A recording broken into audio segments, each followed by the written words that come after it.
रमो रमो सिद्ध साहुडम। संसार में अनेक जीव होते हैं जो दिगंबर वीतरागी मुनियों से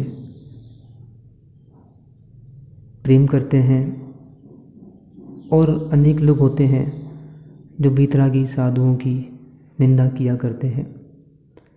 एक संक्षिप्त दृष्टांत से इसको समझते हैं। एक दंडक नाम की नगरी थी जिसका राजा दंडक था, और यहाँ के रानी और राजा स्वयं वीतराग धर्म के बहुत विरोधी थे। प्रतिदिन वीतराग साधु की निंदा किया करते थे। एक बार यह दंडक राजा जंगल में घूमने के लिए चल दिया।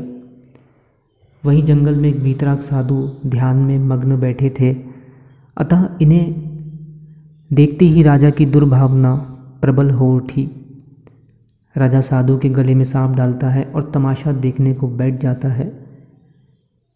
एक दूसरा व्यक्ति जो वीतरागी साधु का भक्त था, उनसे प्रेम करता था, आता है और सांप को गले से अलग कर देता है। कुछ समय बाद मुनि महाराज का ध्यान टूटता है तो सामने बैठे दोनों को आशीर्वाद देते हैं। दंडक राजा विचार करता है कि ये साधु तो महान होते हैं, इन्होंने पूजक और निंदक दोनों को समान आशीर्वाद दिया, और वह प्रभावित हो निर्णय लेता है कि आज से मैं दिगंबर वीतरागी संतों की पूजा करूँगा, विरोध नहीं करूँगा। इस प्रकार श्रद्धान लेकर वह अपने महल आकर रानी से कहता है कि आज से तुम भी वीतरागी साधुओं की पूजा किया करो। रानी तो सरागी साधुओं को मानती थी, और राजा को वीतरागी साधुओं का भक्त बना देखकर विचारने लगी कि क्या उपाय किया जाए जिससे राजा का इनके प्रति श्रद्धान नष्ट हो जाए। अतः वह एक सरागी साधु को बुलाकर लाने का निर्णय लेती है। दोनों योजना बना लेते हैं। राजा के सामने सरागी साधु दिगंबर मुनि का भेष धारण कर रानी से विकारयुक्त बातचीत करेगा।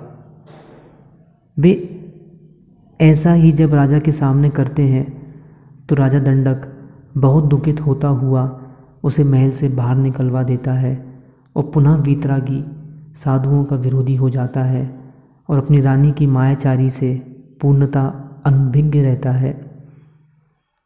मतलब वो रानी की मायाचारी को जान नहीं पाया। रानी ने तो एक सरागी साधु को वीतरागी बनाकर और उससे ऐसा कर्म करवाया जिससे कि राजा समझे कि दिगंबर साधु ऐसा होते हैं। अब एक दिन क्या हुआ, इसी दंडक नगरी में 500 मुनियों का संग विहार करता हुआ आता है। राजा विचार करने लगता है कि एक जैन साधु मेरी रानी को भ्रष्ट करने पर तुला था, ये 500 साधु तो सारा नगर बिगाड़ देंगे। अतः बिना सोचे समझे आदेश देता है कि सब साधुओं को घानी में पेड़ दिया जावे। आदेश पाते ही सभी 500 साधुओं को घानी में पेड़ दिया गया, और सभी दिगंबर वीतरागी संत अटूट समता को धारण कर अपनी आत्म साधना में लीन हो जाते हैं और स्वर्ग आदि को चले जाते हैं। कुछ दिनों के बाद एक मुनिराज विहार करते हुए इसी नगरी की ओर आते हैं, और नगर में बाहर लोगों ने बताया कि इस नगर में 500 मुनि घानी में पेरे जा चुके हैं, अतः इस दंडक नगरी में प्रवेश ना करें, आपके साथ भी यही किया जाएगा। इन मुनिराज ने यह सुनकर समता छोड़ दी। क्रोध आ गया और बाएं कंधे से बाएं हाथ से बिलाव के आकार का अग्निमय पुतला निकलता है और संपूर्ण दंडक नगर को राजा रानी सहित भस्म कर डालता है, और लौटकर यह पुतला मुनिराज को भी भस्म कर देता है। राजा, रानी और मुनिराज सभी नरक को चले जाते हैं।